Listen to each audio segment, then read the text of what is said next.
Moist and spongy traditional Spanish cake with beautiful almond and citrus flavors.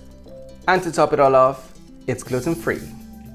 Hi everybody and welcome to my kitchen. It's me, Manny from Manny's Made at Home. Today we're going to be making another delicious Spanish recipe. This one is so traditional, specific to the northwest of the country. We're going to be making a delicious Tarta de Santiago. Let's look at the ingredients that we're going to need.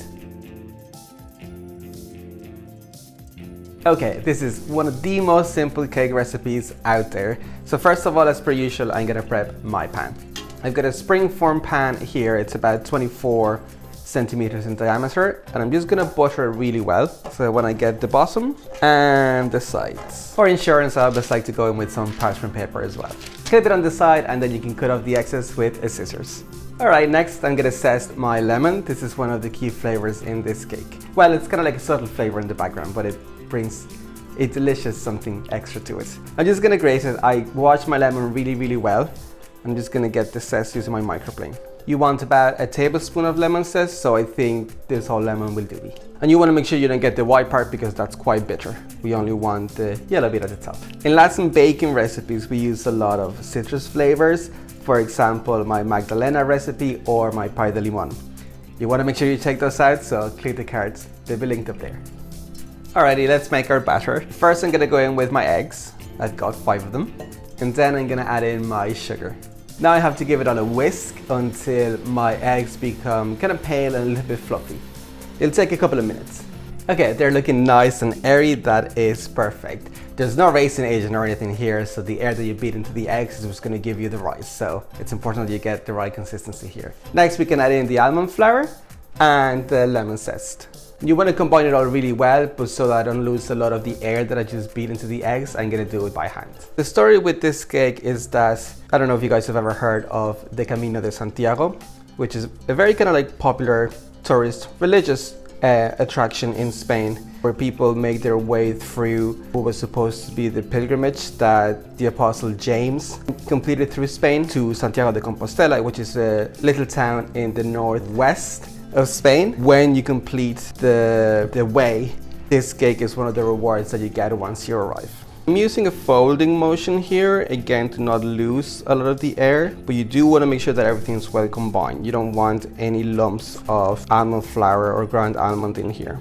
You do want to be careful here because almond flour does turn to come up a little bit, so just go around, make sure you've no big lumps there and try to break them up if you see any. So I'm just gonna add my batter into my prep tin now. That's it. I'm just gonna swirl a bit to kind of get it level, and you can give it a couple of taps as well to kind of help this set a bit and release some of the huge air bubbles. With that, we're ready to pop it into the oven, which has been preheated to 160 degrees. I have a fan oven and it's gonna bake for about 25 to 30 minutes. So let's see when it's done. Here we go. It took just over 30 minutes, but it looks fantastic. It's a beautiful color, and when I tested it with a toothpick, it came out totally clean. It smells so gorgeous. I'm gonna let it cool for a couple of minutes before I try to mold it. Right, my cake is cooled for 15 minutes now. I will go around the edges with an offset spatula just to make sure that it doesn't get stuck to the sides. Open it up and carefully remove it. That looks perfect. It's not a cake that rises very much, so don't expect it to kind of double in size or anything like that. I'm just gonna flip my cake now and peel off the parchment paper, and then I can transfer it onto my serving board. All right, the next step, we need to put the official seal of Santiago on the cake. So I have this little template. This is the cross of Santiago. This is what proves that this is a Tarta de Santiago. You can buy these molds, but I just printed it off and cut it. And I put a little bit of sellotape at the back, kind of to use as handles, because we're gonna use this now to sprinkle our powdered sugar on top. And so I can easily lift it up. I'll just take it from here and prevent any kind of spillage. And now I'm just gonna go in with some powdered sugar and cover the whole of the cake. It is a little bit up to your taste, but you want to at least have a nice even layer over the whole surface of the cake. Now all that's left to do is remove the template. That looks fantastic, our beautiful Tarta de Santiago. Okay, I really don't want to do it because it looks so beautiful, but we're gonna have to give it a taste. So let's cut a slice. Look at that. It's beautiful.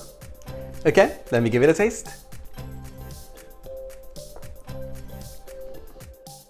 It is so good. There's the beautiful flavor from the ground almonds, and in the background you get that citrus which lifts everything up, and the texture is just fantastic. It's nice and moist and real spongy, and the top a little bit crispy. It's beautiful. You have to give it a try.